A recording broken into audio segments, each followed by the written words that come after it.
tech guru of the country, a TV and radio show host, author, social media presenter, founder and chairman of RM Global Media Group. Instead of having just a panel discussion, I'm going to change this entire next half an hour into the Bravery Awards, because anyone that has traveled today more than 3 kilometers to get here, including Mr. Sekhon and me, we were in the car for what, 2.5 hours? So go down here. So anyone that traveled more than 3 kilometers, okay, please do pick up your, everyone, so please do pick up your Bravery Awards as you go out, because that is unbelievable that you all made it out here, so congratulations. But while this moderated panel discussion is something interesting that we'll get into, I know that talking about networks, talking about the things that happen behind the scenes is not really the most exciting when you think about it first person. But if you really go deeper into it, the normal 150 times that you pick up the phone, an average person does about 50 to 60 different tasks every single time. Which basically means every time you pick up your phone, it just works. So what's the magic behind that science fiction level of the fact that it just works? The glamour is always with the phone, but the phone is a dumb phone if the network and all the infrastructure around it wouldn't be there. We've had 4G that connected us, 5G that empowered us, and 6G that is supposed to bring sky and earth and bind it together. But the billion-dollar question is, will ambition move faster than execution? Are we really ready for it? Mr. Singh gave a very interesting talk about how spectrum prices versus what we pay as a consumer are dramatically different. So will that really happen? So we're going to lift the hood today and talk about the future, because everything you do depends on the 3 people that we're actually going to have on stage today. So let me do very quick introductions. I have very long introductions here, but like I said, Bravery Awards given to everybody. You've already had enough long things that are happening. So I'm going to invite on stage Randeep, CTO of Bharti, Airtel, the man who turns ambition into bars on your phone. And he builds not just networks, but dreams out of those networks. So Sekhon, please have you on stage. Please give him a big hand. Also spoke about some very interesting things. May I please invite Jagbir Singh, CTO of Vodafone Idea. He's the underdog engineer sprinting ahead, redefining what it means to deliver big, but under the radar.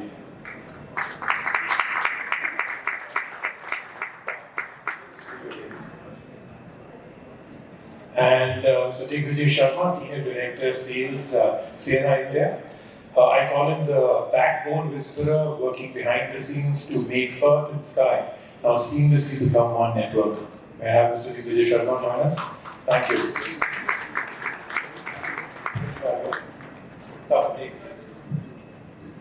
So I'm going to just go right in, like I said, so much to talk about. So we're going to start off with a very simple rating game, right? Because if we're going to do it, we're going to do it different today. So I'm going to throw out something which is to do with something that's happening either currently or is something that is happening to happen in the future. And you have to rate it between 1 and 10. 1 is it's all hype, nothing really great, just good marketing. And 10 is this is going to be an absolute game changer. But this is for all 3 of you, right? So very, very quickly, we won't discuss why you're rating what, that we'll get into when we actually have the discussion. So the first one, let's start off with you. 6G dreams, currently just a dream, a moonshot, or absolutely worth chasing? So between 1 and 10. 4. A 4, okay. You can take the mic. A 4?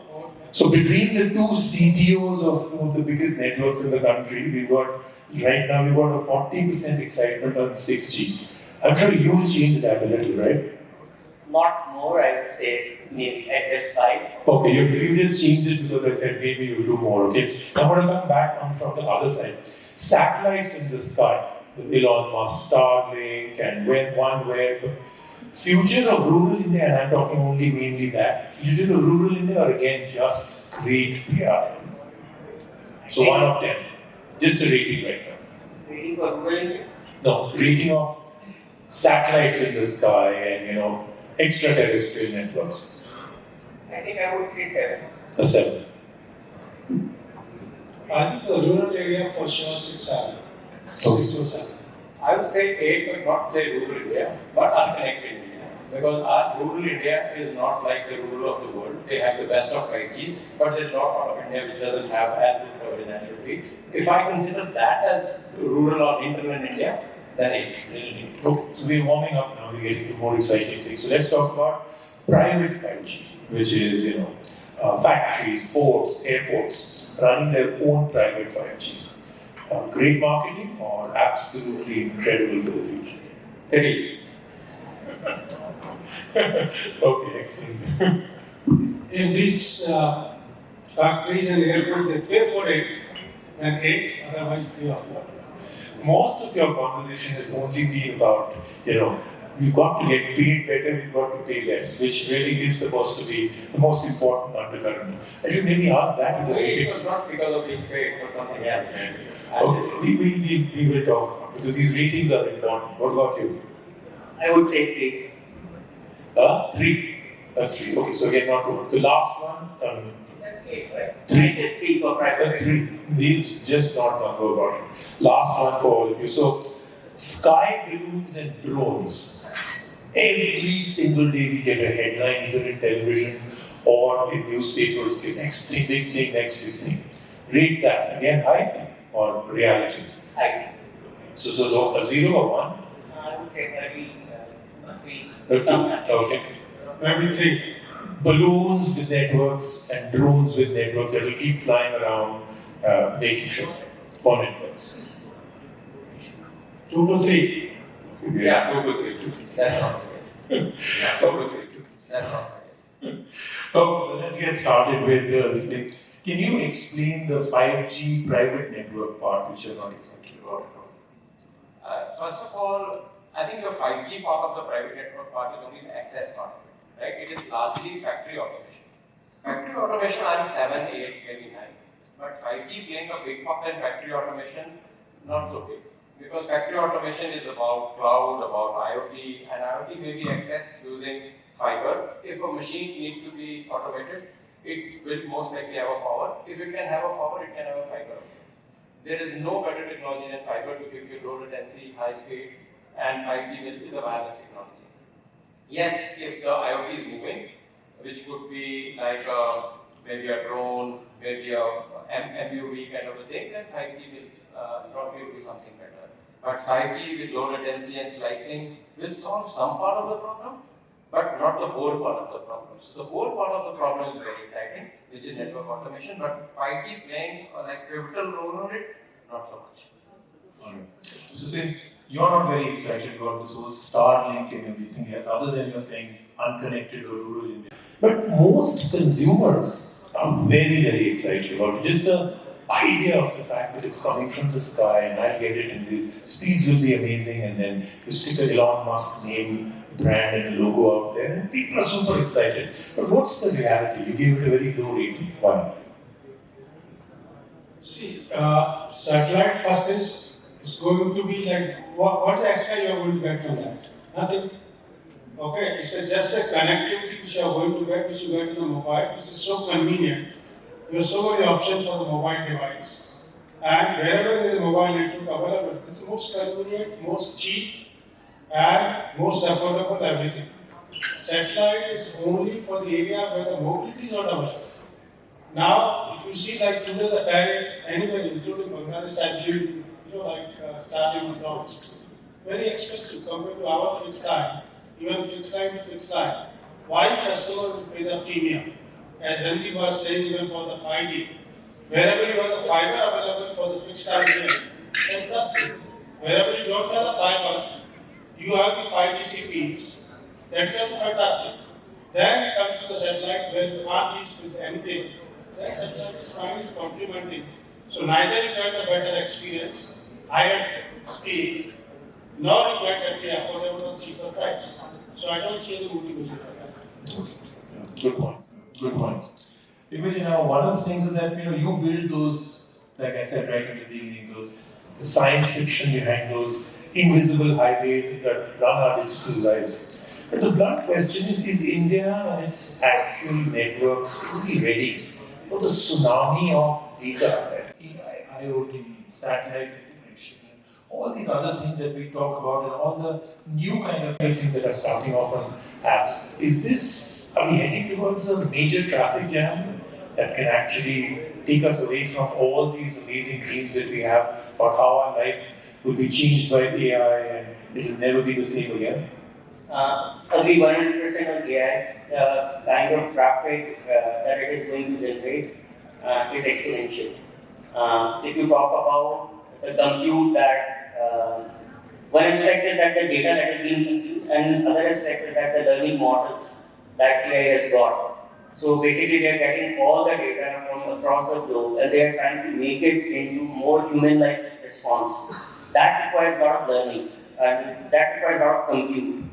The kind of compute, if you talk about the GPU rack today in AI data center, it consumes the most high-end, the latest one, over 100 kilowatts.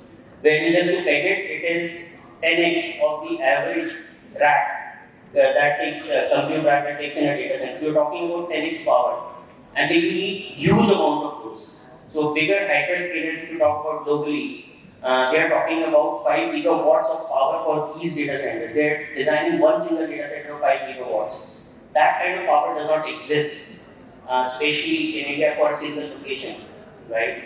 So eventually, what would happen is that it would be a distant cluster of these AI data centers, which would be making one supercomputer of AI.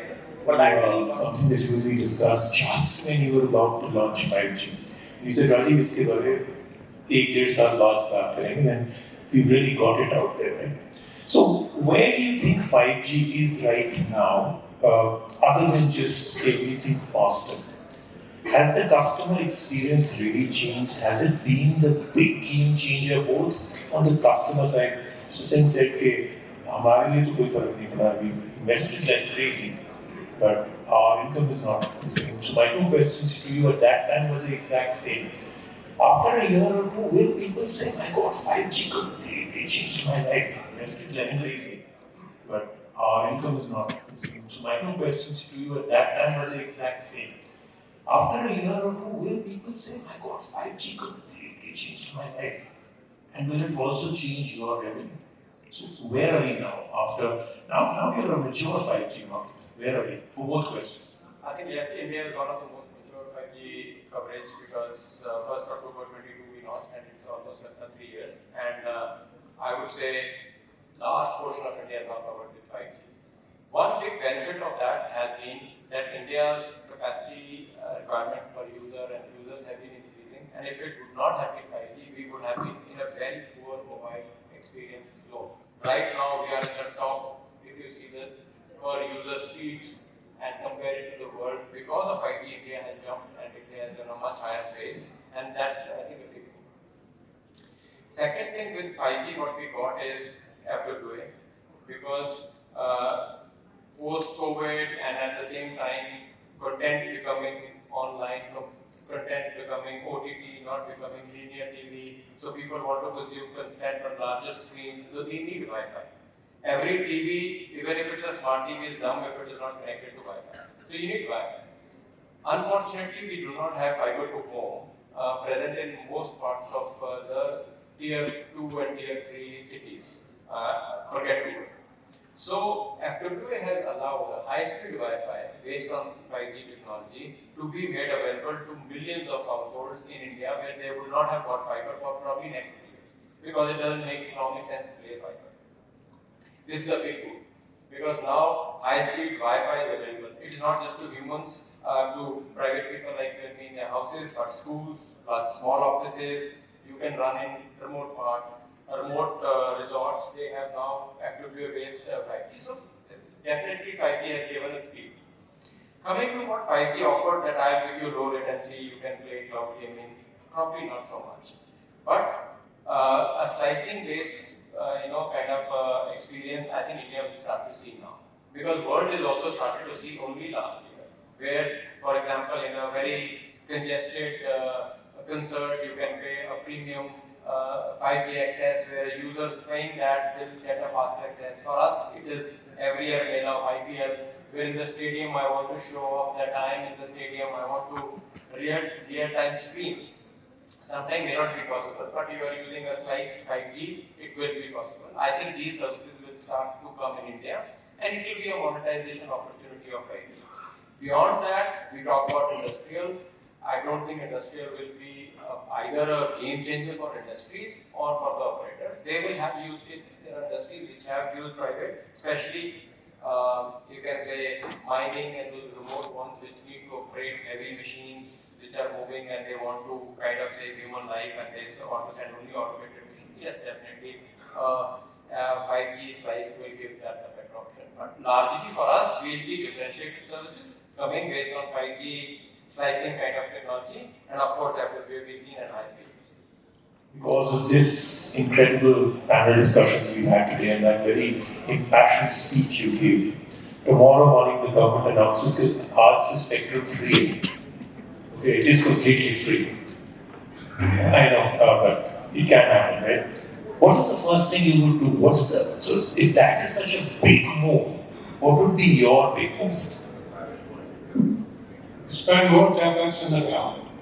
Okay, so we will have more liquidity available to have more equipment and have a better coverage and with a better experience and more high speed what Randeep is talking about. So just explain that to me, because at the end of the day, while everyone here is also from the industry, but each of us is also a consumer. So what do you mean by a better experience? Because I think most people, other than small little patchy areas or once in a while somewhere, I think the overall 5G performance in India has been spectacularly good, right? Which is, a difficult thing for me to say I didn't even say it for 4G all through. So what do you mean by a far better experience? So like I'm saying, if it was a radical announcement made by the company, spectrum free, so what's the radical thing that would change in people's lives? So one in lighter side, better balance sheet of all the companies. Okay. I'm sure the consumers are very concerned about that. All concerned. Especially we are okay. These are two kind of spectrum, if I may compliment what Jagbir sir is saying, is that one is sub-gigahertz spectrum, low spectrum. I mean, that spectrum is not, it's in 5 megahertz kind of tranches. If you have a larger tranche, you will, today for 5 megahertz, you do not invest in a radio because you cannot get enough capacity. But in some countries, there's 20 megahertz in sub-gigahertz, which is available, which gives you for rural coverage much higher capacity and much higher reach. I think that will be first benefit. For mid-band, which we talk about mid-band, that band 41 or 2500 or 3500, I must compliment in India for 5G, we have enough spectrum. We did not start with 40 megahertz, 60 megahertz like many countries started. We started with 100 from day zero, so that was very good. If more spectrum is available, today somewhere, I think we are in the early stage of 5G. We haven't got everybody on 5G. It's 30-40% users use 5G, 60% still use 4G. But one day they will come back on 5G, right? So we will need more spectrum, so that spectrum will help to make sure everybody continues to get higher speed. Not that now that there are more users, the speeds follow. So I would say a higher spectrum allows you to yield more out of the radios you put. Those radios are capable of transmitting 2 carriers, but because we have 1 carrier, we transmit 1 carrier. So that will. All right, something. So, Sharma, back to you. So now you provide the backbone to the operators. From where you're sitting, what's the most, and this is the myth-busting part of it, what's the most misunderstood truth about India's network demands? So what normally everyone seems to think versus it's completely misunderstood. So, it means different category of customers, right? When most of the global MNCs come to India, they think they will have the same network experience. Where in India, we are a growing nation. There are fiber nets everywhere, right? Fiber figure, outside fiber plant. There are several many laws which govern taking of fiber. Permissions are to be taken. So, number of fiber nets, 15-20 fiber nets in India in an entry network is a reality. Maybe 30-35 give and take. So that's what it does. It's again a data point. It does. It disrupts the network way more than what you see in the West. Right? They don't have fiber barrier, outside fiber plant. There are seldom any laws which govern breaking of fiber. Permissions are to be taken. So, number of fiber cuts, 15, 20 fiber cuts in India and in every network is a reality. Maybe 30, 35 will give and take. So that's what it does. It's again a data point. It does. It disrupts the network way too more than what you see in the US. Right? They don't have protection for their infrastructure. There is a lot of capacity that goes in India in order to build a network just to build resilience. The capacity might not be used, but in case of failure, that will be used. So we build for a capacity, we build at least 4x of capacity in a transport network just for resilience. And it's not sitting idle, it is being used. So there are people talking about the long services starting from Delhi to Chennai. It's really that it's sitting on its own path, the path that we expect it to work on. So this leads to a lot of traffic disruptions. This leads to something that is called collapse, where most of these guys are negated. But given the fact that in India there are so many fiber cuts, it's a reality. So giving a seamless service in India is even more costly. And landed pricing, all of us know in India are off-board. So we are investing way too much compared to the other parts of the world to give you even the similar, let alone the better experience that we are providing. I think I just said, so first thing is indirectly trying for the capex is lower. Okay. But I think it's a good point. In terms of the cost to the maintaining or operating the network, you go from Delhi to Chennai, in the US you go from one city to another city. Maybe 2 paths are enough. Because the fiber cuts are not very popular. Here I think daily basis at least we will have all 3 operators put together, I'm sure, minimum 2,000 to 3,000 fiber cuts. Because there's so much infrastructure work going on all over the country. Plus nobody is sensitive to the infrastructure actually. There is no proper way of that fiber going on highways and there is a production from the government. So what he's saying is, like for me to maintain the same capacity from Delhi to Chennai, I have the 4 times and US will have only 2 times, which adds to the more equipment, more fiber, and it is more expensive. More people to maintain. Obviously, he's shown that you have an ulterior motive in that suggestion also. Okay, now quick last set of questions, and we'll take 1 or 2 questions from the audience. So, one of the things which of course is important part of the same category of going green, electricity and all of that, is also that people expect that the critical goal is to have meaningful connectivity to underserved areas in an affordable manner. A lot of people say that it's an oxymoron to say all these 3 things in the same sentence. Meaningful to underserved in a way that is not so expensive that it makes no sense.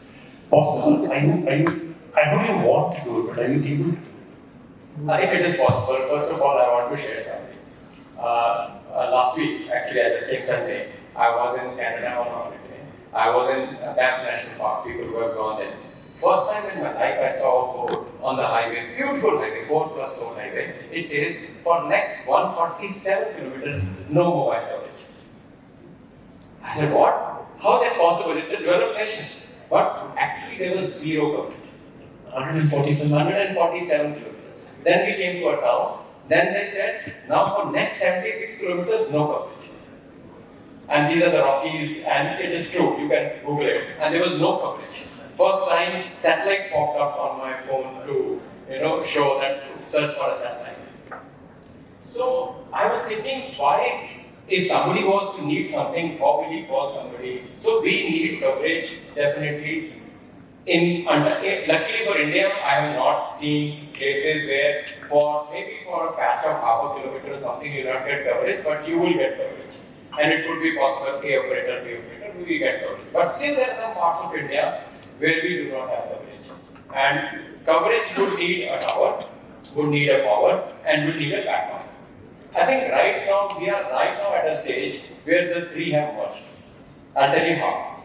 First, tower you can put up. I mean, if government was to give permission in a forest land, you can put up. I'm sure everybody wants coverage, so they will allow. Second was power. Power used to be of lithium-ion battery backup, and a satellite backup. voila, you have covered that area, and it is zero touch, you don't need to go and maintain it. And this, I think, is the formula which we need to now put across India for the hinterlands to connect those bases which are. It is possible. And we have put some in Northeast. To most people, you may or may not agree. To most people, right? Does that mean that normally you would have to then play safe? Or do you now are capable of taking far more risks to do things that others wouldn't? So, as the somewhat taken to be underdog in the whole network game, does that force you to play safe?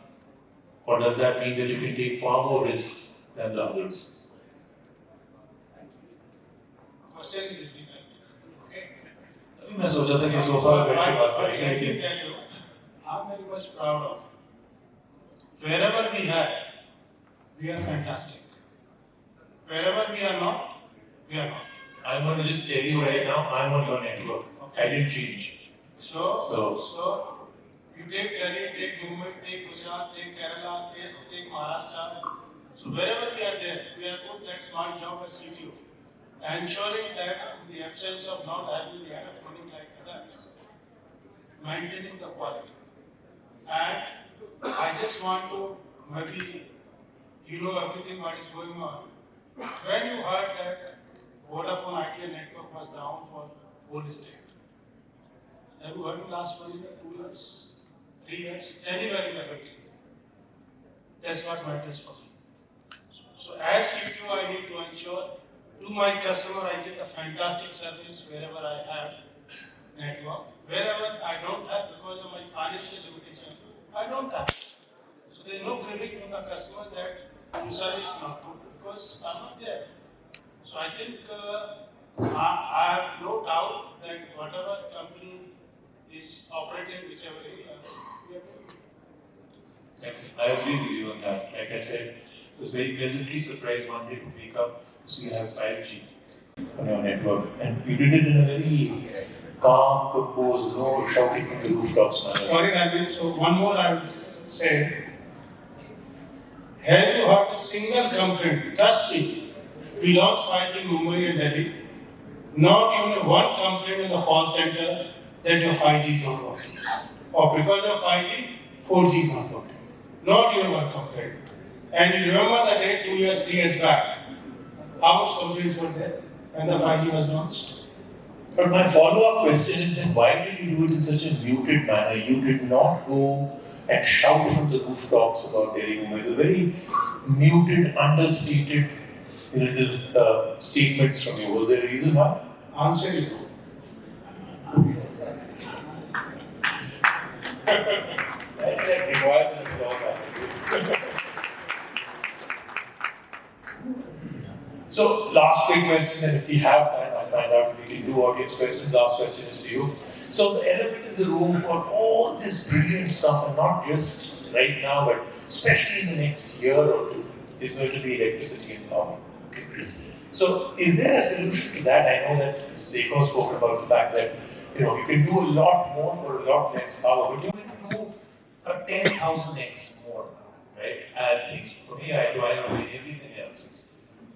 Is this still the biggest elephant in the room that a lot of people don't talk about, or is this going to become the biggest problem in the near future? I mean, AI getting into the networks? No, the electricity and powering all these networks and taking it to the entire country and everything. Where are we with that? Because that's always been what has stopped us. There are solutions, but is it still the big elephant in the room, or more solved than ever before? No, I think it's with AI coming in big dark, the compute that will require will still remain the big elephant in the room. Big guys, the big organizations which have got all the money, ARPUs are very high. Even they are struggling to take care of this thing. How they will power up such large AI engines. 5 gigawatt is not a small amount. It can power up many cities. That kind of power that's been spoken about for one single data center. We can imagine that kind of power does not exist, let alone in sustainable needs. Right? That is out of question also. So that is a big challenge, and that's where top dollar is going. A lot of investment is going, like Randeep said that 5-6 years back, PG radio could consume that big of power, and somebody said you have to give far more capacity with this power footprint, people would have said, somebody's crazy here. But it's possible. So something, I'm always optimistic about future, something would happen, but at this time, power is the concern as far as big next week move on AI is concerned. Well, not for networks, for data centers for sure. For data centers for sure, power and space. Space, yes, because space still countries can make available. But that kind of power for the high density servers you have to put for your AI data center. No, my question was predominantly the data centers to run all that data. Okay, let me find out, do we have 5 minutes? No, we do not have 5 minutes. Okay, so then I think I have the last word out here. I think the next great leap of technology is not just going to be about the tech, but it will be about courage and coverage. So that can be a tagline either of you can steal from me. The courage to have the coverage. Okay? It is really true that the next big change will come because the courage to have the right coverage at the right prices will make sure that everyone everywhere is connected. That's all of us and everybody else that got left behind. Thank you very much. Please give a big round of applause to my panel.